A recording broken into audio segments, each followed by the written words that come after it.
Andréia, tanto que virou Andréia Pitt. Conta pra gente desse Pitt aí. Muita gente chama você de Andréia Pitt e acho que não sabe o motivo da Pitt, né? Pitt. Muita gente nem sabe.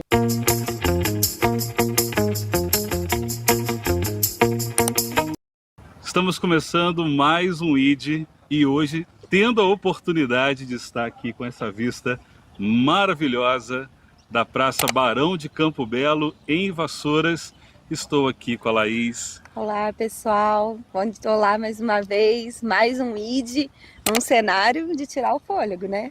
Esse fundo aqui está lindíssimo, recebendo uma pessoa muito especial hoje, Andréia, uma pessoa querida e, como você mesmo fala, maravilhosa. Ai, mas é uma honra, é um privilégio estar aqui com vocês, né? Para dar essa entrevista pro ID, que está começando e já vai arrasando, né? E Vassouras, essa cidade belíssima, palco de boa parte da história do Brasil e do mundo, recebendo vocês aqui é uma honra. Para nós, obrigado, mais querida. ainda. Hoje a gente vai perceber que está caindo uma garoinha já. Já. Então, de repente, a gente pode ter que sair correndo daqui. São os desafios de um podcast Que bom desconstruído. que nós não estamos sozinhos, né? Todo mundo, cada um pega uma cadeira e sai correndo aqui. É isso aí. Torcer para não chover. Andréia, vamos começar pelo início de tudo, né? Essa paixão pela história, pela cultura. Como é que foi esse início na sua vida? Olha, o início da minha vida nessa área, que gerou em mim o sentido de pertencimento, foi um curso de guia turístico mirim que eu fiz quando eu tinha 14 anos de idade. Olha que É um legal. curso para criança da periferia da cidade, era um curso do Recriança, do IFAM e da prefeitura, né? Éramos 19 alunos, aí ficou, de todos esses, somente eu segui nesse caminho, né? Passaram vários, mas ninguém continuou nessa área de turismo. E aí eu ganhei um estágio no Museu Casa da Era. Depois desse estágio fiquei trabalhando 10 anos lá, que foi uma grande escola para mim, né?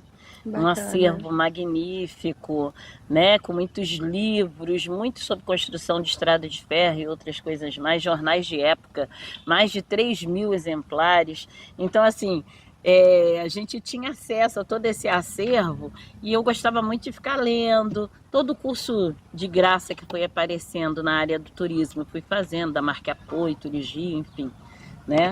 E aí depois meu sonho era fazer faculdade, né? Que eu venho de uma família muito humilde, muito simples, né? Meu pai era um padeiro melhor, né?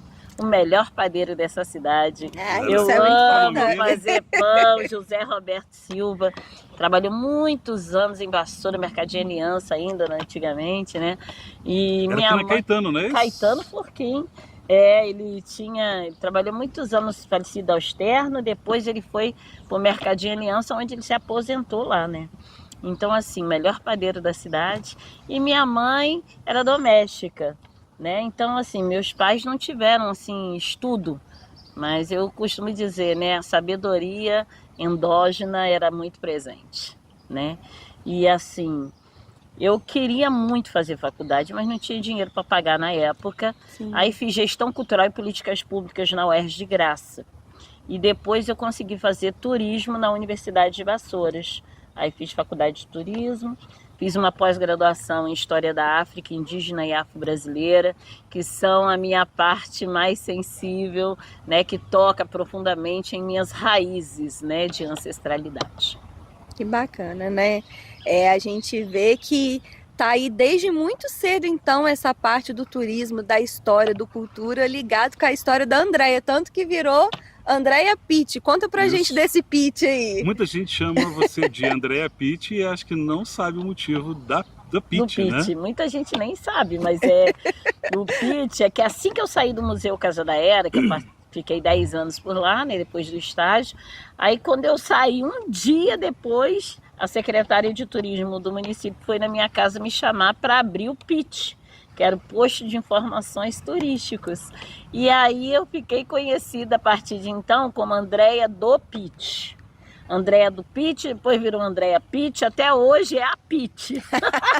Agora já até saiu o Andréia, agora é só Pitt. Agora é a Pitt, tudo tem a Pitt. Né? É um posto de informações turísticas ambulante. Quer saber de informações turísticas? Procura ela. É verdade, é verdade. E aí então você começou, fez a faculdade e aí já logo ingressou nessa parte de guia turística. Como é que foi esse Então, assim que eu terminei o curso de turismo, eu fiquei fui trabalhar no Museu Casa da Era, então fazia guiamento interno dentro do museu.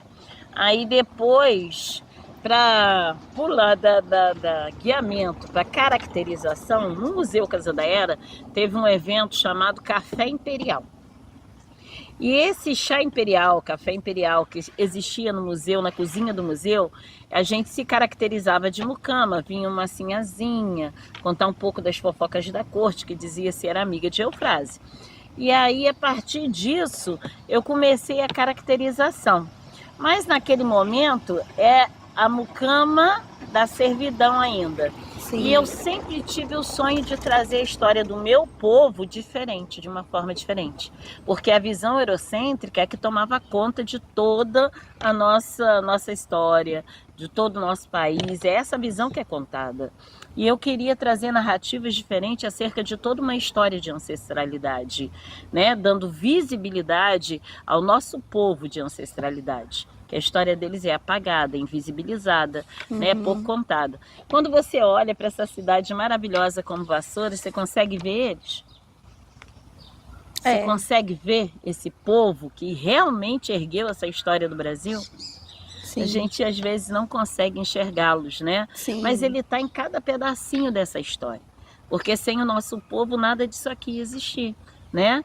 Esse calçamento pé de moleque original, maravilhoso que nós temos aqui, onde nós pisamos nele, quem construiu, né? Esses belos casarões, quem foi que ergueu isso tudo, né? Foi tudo isso movido pelos nossos irmãos que um dia que foram escravizados. Sim. E em Vassouras, especificamente, no século XIX, 70% da população era escravizada. Você tem mais ou menos ideia do número? Então, eu prefiro dizer em percentual, né?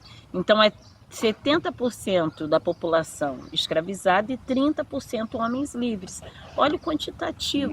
Era muito de mais homens, mulheres e crianças escravizados aqui no Vale, né? Então, assim, a história do nosso povo, ela é pouco conhecida, é pouco valorizada, pois eu acredito que só o conhecimento nos liberta de muitos paradigmas. E é só através do conhecimento e da educação que a gente vai conseguir desconstruir para construir a nossa história. Sim. E aí, então, eu comecei a procurar contar a história de uma forma diferente. Aí que começou a caracterização, fazer guiamento caracterizado. Aí no início eu comecei com uma negra gigante, que tinha direito maior de ir e vir, que vendia leite na cidade, né? E aí depois disso eu vi que ainda não estava funcionando como eu queria, né? Ainda não estava conseguindo tocar de uma forma sensível na história, da forma que eu queria dar visibilidade. E aí eu fui caminhando com isso. Isso foi toda uma trajetória também, né? Um crescimento pessoal, vamos dizer assim, eu crescendo como pessoa, sim, né? E a minha história crescendo junto, e eu querendo trazer essa história de uma forma diferente também crescendo, né? Se mobilizando quanto a isso. Então, assim, depois eu observei, aí eu falei, eu quero trazer uma pessoa que trouxesse essa força de ancestralidade, compressão, e trouxesse, né, toda essa resistência do nosso povo junto, né? E aí que eu comecei a me caracterizar de Mariana Crioulo, né? Mariana Crioulo, uma negra líder, onde ela liderou mais de 400 escravizados em fuga, foi à frente de batalha gritando morrer sim, mas render não, e ela preferia a morte do que viver escravizada, mostrando que essa luta pela liberdade eterniza o homem, não é verdade? Sim. Hoje, a Mariana Crioulo e Manel Congo são os primeiros heróis negros do estado do Rio de Janeiro. E segundo do Brasil, que o primeiro é Zumbi dos Palmares. Sim. Né?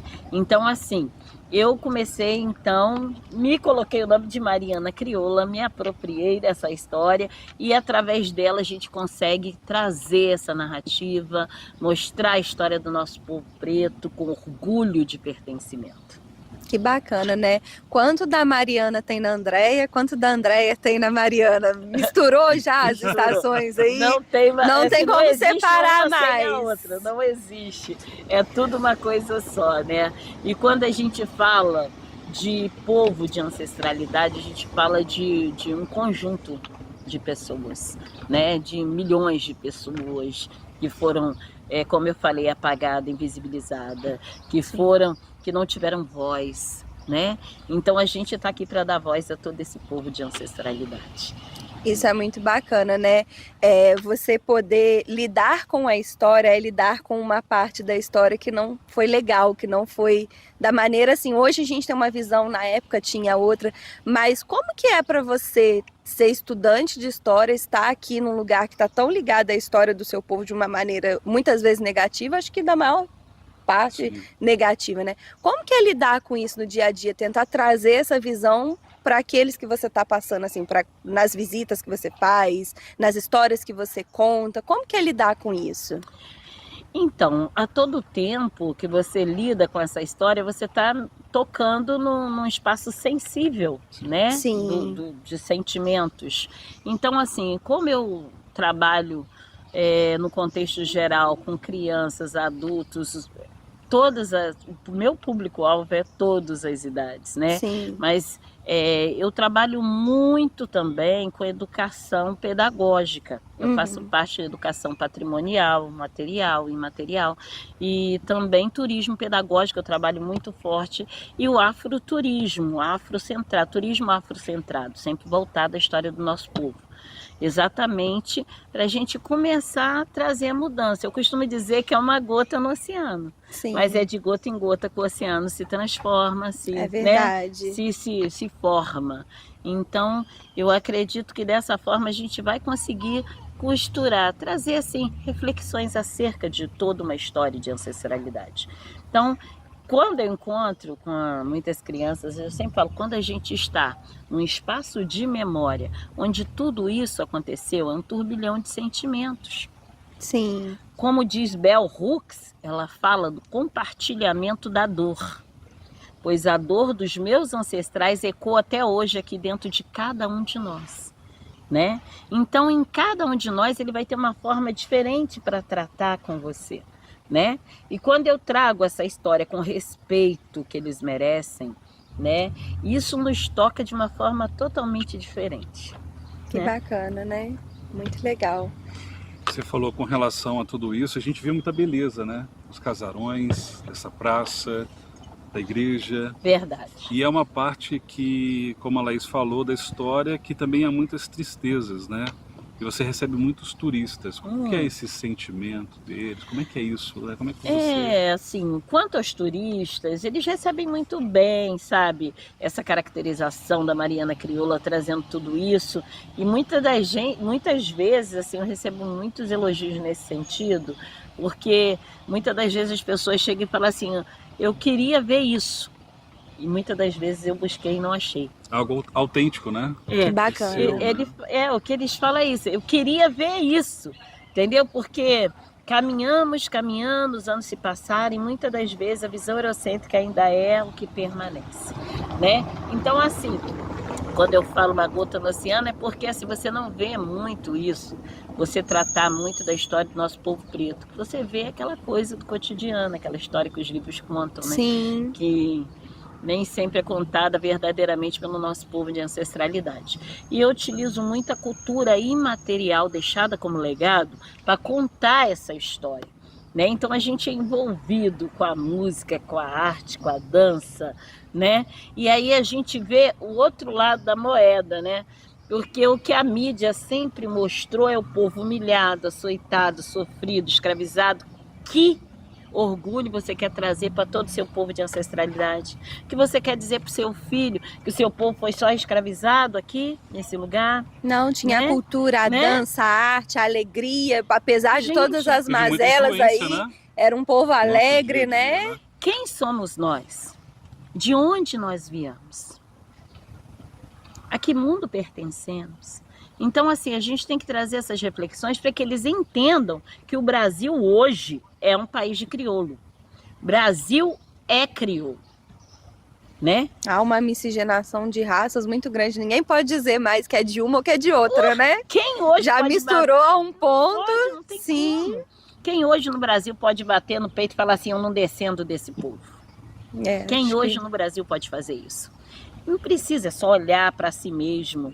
Olha que vai ver as raízes latentes. Tá no cabelo, tá nos olhos, tá no nariz, tá nos lábios, tá no sangue que circula em nossas veias, tá no nosso DNA. Nós temos que nos apropriar de uma história que é nossa, de povo brasileiro que somos, um Brasil de crioulo que somos, e ter, né, e ter assim, né, sentido de pertencimento dessa história, nos apropriarmos dessa história que é nossa, de povo brasileiro que somos. Eu acho que a partir do momento quando a gente se reconhece como somos, quem foi o nosso povo de ancestralidade, isso começa a mexer conosco de uma forma diferente, e a gente começa a ver eles com uma valorização, com uma forma totalmente diferente do que era dita antes. Sim. E que se coloca e se projeta de uma forma mais realista, né? Quem foi esse povo? Esse povo passou por aqui, veio da onde e por que veio? Foram arrancados da sua terra-mãe, que era a Mãe África, aquele gigante continente africano, mais de 50 países ali dentro, com cultura, história, tradição, línguas diferentes, foram jogados nessa terra estranha, onde eles foram escravizados, né? Então, assim, antes mesmo de sair da Mãe África, davam 7 voltas no baobá, que era a árvore do esquecimento, era a árvore da ancestralidade, a árvore da sabedoria. E eles trouxeram consigo a semente do baobá, plantaram lá no Campo de Santana, no Rio de Janeiro, né? Onde, quando ele estava com saudade da sua terra-mãe, eles iam até o baobá, se debruçavam para resgatar suas memórias, sua história, manter viva sua essa tradição, raiz, né? que jamais foram esquecidas para Sim. sempre, mas guardadas aqui e aqui. Sim. Né? Naquele período triste da escravidão. A caracterização, você acha que ela faz parte de ser uma história não só contada, mas é uma história que eu estou aqui vivendo, eu estou mostrando. Você acha que passa essa mensagem? Eu acho que passa, sabe por quê? Porque assim, quando eu me caracterizo, eu quero representar. Eu estou aqui com orgulho contando a história de meu povo de ancestralidade, né? Então, assim, hoje em dia muitas pessoas falam sobre eufobia, né? Muitas pessoas, o embranquecimento aconteceu num dado período da história do Brasil. Uhum. Isso é fato, né? É fato esse processo, que foi uma coisa até social, que aconteceu fortíssimo, governamental, né? O embranquecimento. E muitas pessoas que são negras hoje não se veem negras. Às vezes, eles não conseguem enxergar isso. Então, precisa de um despertar para a sua história. Quando ele passa a conhecer a história dele melhor, ele começa a se enxergar. Sabe como é que eu percebi isso? Uma vez eu estava fazendo café imperial lá no Hotel Fazenda Galo Vermelho, aqui em Vassouras. Sim. E tinha um menino. Aí eu estava contando um pouco da nossa história de ancestralidade. Quando eu falei nos crioulos, ele falou: tia, não pode chamar ninguém de crioulo não, porque você pode ir presa, tá? Aí eu falei: mas eu não matei, eu não roubei, eu vou presa. Por que, senhorzinho garboso? Aí ele falou assim: porque você tá xingando os outros. Eu falei: mas eu tô xingando, senhorzinho, mas eu não tô xingando. Aí ele pegou e falou assim: tá sim, tá chamando os outros de crioulo. Aí eu falei assim: mas eu sou crioula, com muito orgulho. E você? Você é crioulo? Aí ele falou assim: eu não. Aí ele falou assim: você é preta e eu sou branco. Aí eu falei assim: mas aí você se engana, né, senhorzinho? Porque você tem nariz de crioulo. Você tem sorriso de crioulo? Esse olhar é de crioulo, com certeza. Aí ele falou assim: tia. Eu falei: Aí ele falou assim: mas o que é ser crioulo? Aí eu falei: você viu como é que não tem nada a ver com matar, com roubar, por ser preso? Crioulo não é ofensa, senhorzinho. Ser crioulo significa que eu descendo de africanos, nascido fora do seu lugar de origem, fora da Mãe África. Por exemplo, os nascidos aqui no Brasil. Crioulo também é dialeto de miscigenação na África. E os espanhóis nascidos na América também eram denominados de crioulos. Os índios, os povos originários, eram o crioulo da terra, né? Então, crioulo significa que eu sou filho da terra. Eu nasci aqui, no Vale do Paraíba Fluminense, aqui no Vale do Café. Eu sou crioula. Você nasceu aonde? Aí ele falou assim, eu nasci aqui, no Rio de Janeiro. Falei, você é crioulo do Rio. Ora, veja. Hã? Então você é crioulo. Aí ele saiu gritando, eu sou crioulo, eu sou crioulo. Agora ele entendeu. Agora entendeu o que é ser crioulo, entendeu? Então, assim, muitas das coisas, quando eu falo que só o conhecimento nos liberta, pois eu acredito piamente nisso. Porque muitas das coisas a gente nem entende, não sabe de onde veio essa história. Por isso que eu brinco muito também com os hábitos de linguagem que a gente traz, né, no nosso contexto, no nosso cotidiano. Porque muitos hábitos de linguagem não mostram isso, né? Que a gente fala uma coisa e era outra. Né? Sim, sim. O cuspido escarrado, por exemplo, é uma coisa disso, né? Que fazia os bustos, todo esculpido em mármore em Carrara.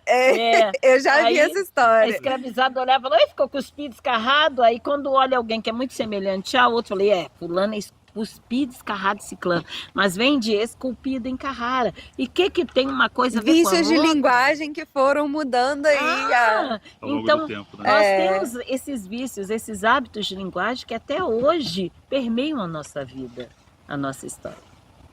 Isso é Agora, muito com legal. relação ao respeito, ao reconhecimento de toda essa trajetória que você tem, como você enxerga isso hoje em dia? Sei lá dizer, né?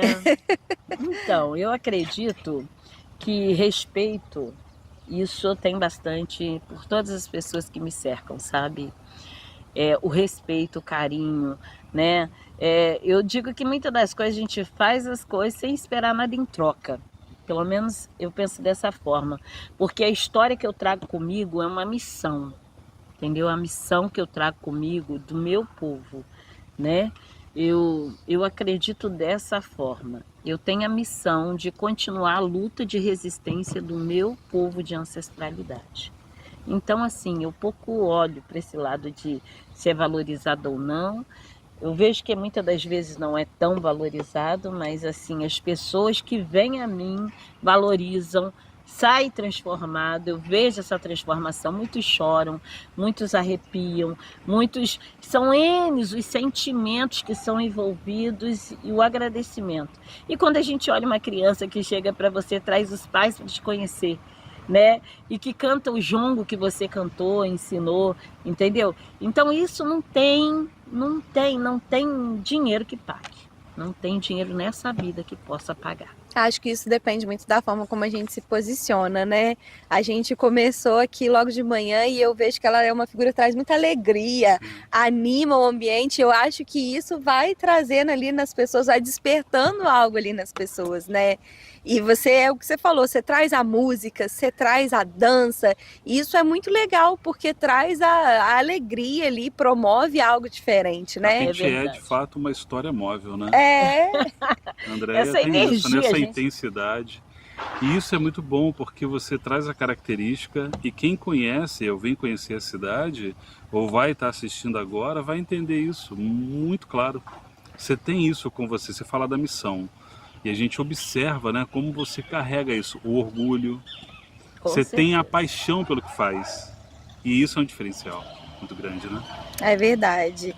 E aí, André, você também está muito ligado aqui à história de Vassouras. Sim. Você é nascida, criada aqui. Nascida e criada nessa terra maravilhosa. Foi estudar o Museu Casa da Era, já tive a oportunidade lá.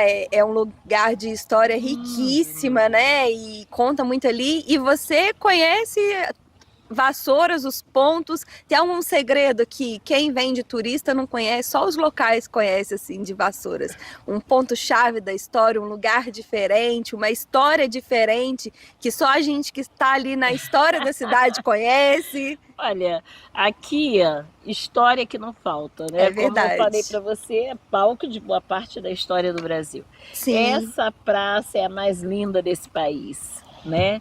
Com esse chafariz monumental maravilhoso. Ali os encontros dos nossos irmãos que um dia que foram escravizados, que eram chamados de negros aguadeiros, que abasteciam os casarões dos barões aqui no entorno, era o ponto da fofoca, né? Desde que Tá vendo? Isso não tá no livro de história. Isso não tá no livro de história. Desde que o mundo é mundo, a fofoca sempre existiu e sempre vai existir. Eu que não admito que me chame de negra fofoqueira, porque eu não sou, não é? É apenas uma comunicação informal. É relatos, trocando relatos. Aqui. Ou seja, uma constatação dos fatos, não é verdade? Sim. Né? Mas um lugar de Vassouras, além do museu que é muito intrínseco à minha história, é esse espaço atrás da igreja, Praça Sebastião Lacerda, essa alameda dos ficos indianos.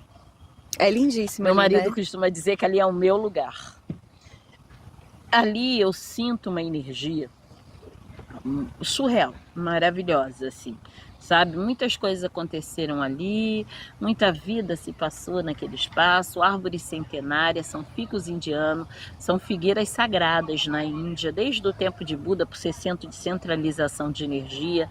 Então é bom colocar a mão, fazer pedido, se energizar, ficar ali, somente ficar, olhar. Sim. Contemplar aquela beleza, aquela que traz uma higiene mental, sabe? Eu acho que te energiza para a vida.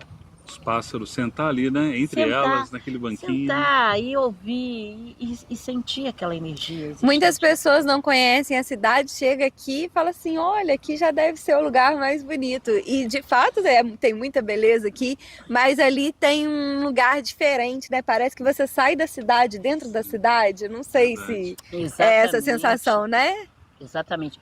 Um outro lugar que eu gosto muito, que sempre quando vou, tenho oportunidade de ir lá, é o Memorial Manuel Congo, onde era o Pelourinho no século XIX. Ruiu com o tempo, não foi reerguido. No lugar foi feito então um memorial em homenagem a Manuel Congo e a todos os outros negros que ergueram a nossa história aqui. Ali era um lugar que, se a gente for perceber da história, deveria ser um lugar pesado. Sim. Eu sempre vejo dessa forma, faço uma análise assim. Parece assim, foi um lugar de castigos, símbolo, de violência, né? Ali era símbolo do... Ali, o prédio de casa, de Câmara e Cadeia. E o Pelourinho eram os símbolos do autoritarismo do Império. E aí você chega ali, naquele espaço que é símbolo disso, do autoritarismo do Império, como você falou, castigo, violência, etc. Tem uma água que corre, eu costumo dizer que a água limpa, a água vai lavando. E uma outra forma que eu utilizo muito para a gente curar essa ferida que foi a escravidão, porque eu costumo dizer que esse problema da escravidão no mundo, principalmente no Brasil, é uma ferida aberta até hoje. Sim. Né? E essa ferida aberta, uma forma que a gente tem para limpar e sarar essa ferida é quando a gente toca nessa história. Quando você fala dessa história. Quando você dá visibilidade a essa história. Então essa é uma forma que eu acredito que a gente vai conseguir limpar essa ferida, cicatrizar essa ferida. E a gente, né, trazer reflexões acerca de toda essa história vai fazer isso. É uma forma que a gente consegue trazer essa visão, ressignificar algo isso. Aí que é verdade. Muitas pessoas veem ainda como uma ferida, né? E você traz esse ressignificar dessa história, né? É verdade. A gente tem que ressignificar essa história, esses espaços de memória, né? Dar vida a isso e dar vida da forma assim, a gente começar a cuidar, a falar a respeito, a tratar mesmo. Sim. Porque isso a gente vai tratando, quando você vê, você se libertou. Você já não dói mais essa ferida já foi cicatrizada. Né? Eu acho que é dessa forma que a gente vai conseguir trazer essa transformação. Que bacana. Como apaixonada pela história, nós estamos aqui na Praça Barão de Campo Belo. Atrás de você, Vila de Vassouras, mais um museu. Isso é um presente, né, para Vassouras, né? Um presente, porque esse espaço de memória onde onde vai ser o museu, né, que vai inaugurar ainda, vai ser fantástico. Ali era o Hospital Geral, no século XIX, foi lar Barão do Amparo, foi casa dos nossos anciões, pegou fogo na capela. Aí o Ronaldo César Coelho, que é um grande empresário aqui da nossa região, da cidade, ele vai comprar esse casarão da Santa Casa e vai investir alguns milhões na restauração, né? E ele vai ser um museu de Vassouras. Segundo eles colocaram, vai ser um museu de identidade. Vai contar um pouco da história do nosso povo brasileiro. Mais um passo aí na preservação dessa história, né? Exatamente. Eu e meu marido, nós somos apaixonados por museu, por história. E ele aqui de Vassouras, a gente vira e mexe, tá passando por aqui. E eu lembro de ver aquilo ali cair nos pedaços, literalmente, né? Hoje, né? E a gente poder estar aqui, depois a gente vai postar aí uma foto do nosso cenário para essa lateral aqui também, né?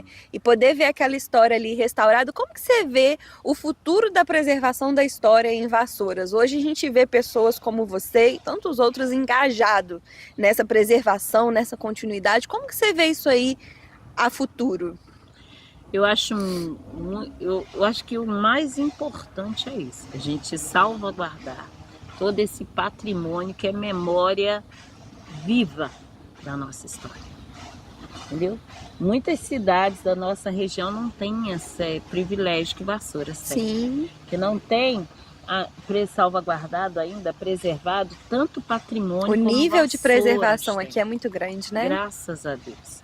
E isso para nós é muito bom e muito importante, né? Porque aquele negócio do ali já foi, não resolve, né? Sim. O ideal a gente, ali foi, mas agora é ainda, né? Porque está restaurado, está com uma nova vida, mas ressignificamos os espaços, Sim. como nós estamos falando sobre ressignificar. É importante ressignificar, porém é importante salvaguardar esse patrimônio do passado, essa memória do passado, né? Porque, como diz Sankofa, né?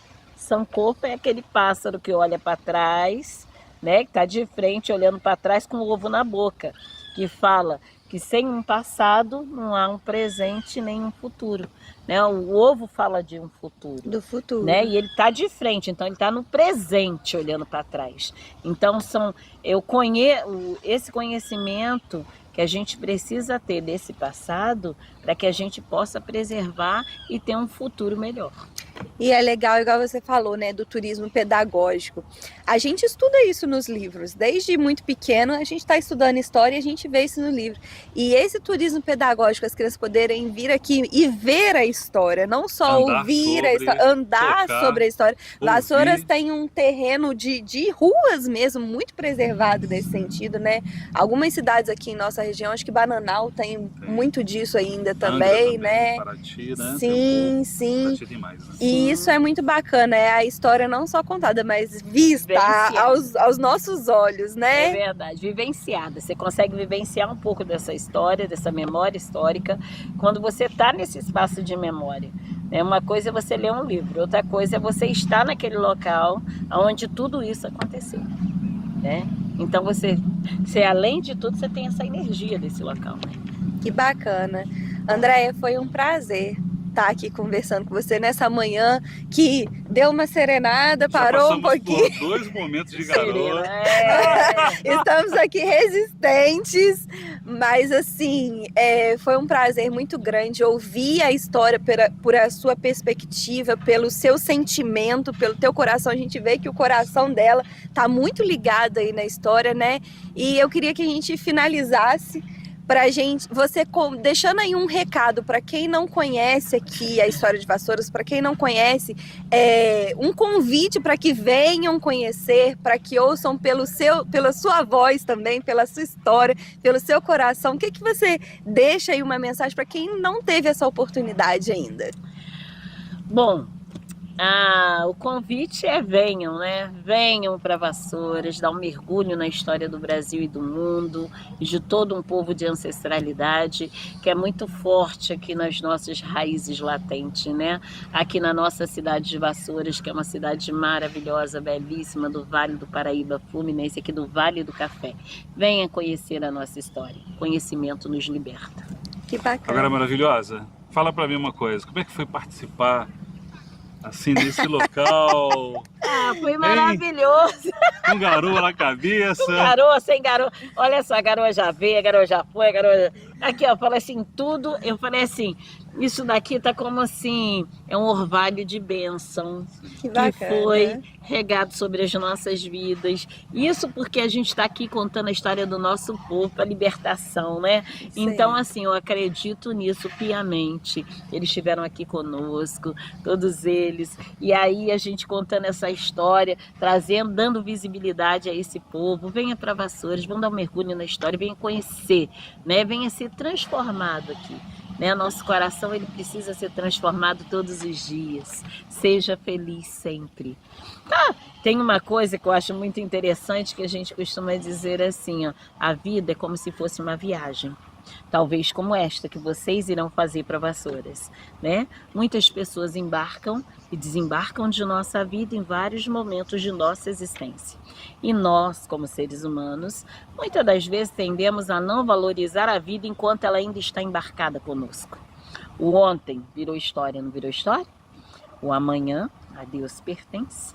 E a única certeza que cada um de nós temos é a dádiva do hoje, do aqui e do agora. Mas como é que é o nome do hoje? Presente. Presente!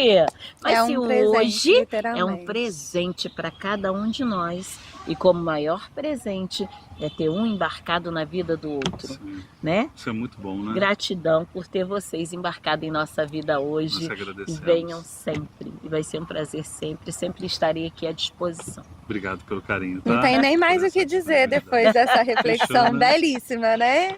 Obrigado, A gente querida. viveu um pouco da história aqui com você hoje. Espero que Ficaríamos as pessoas... horas, hein? Ficaríamos Sim! horas aqui com Espero você. que as pessoas que estão assistindo aí possam ter embarcado um pouquinho nessa história com a gente também.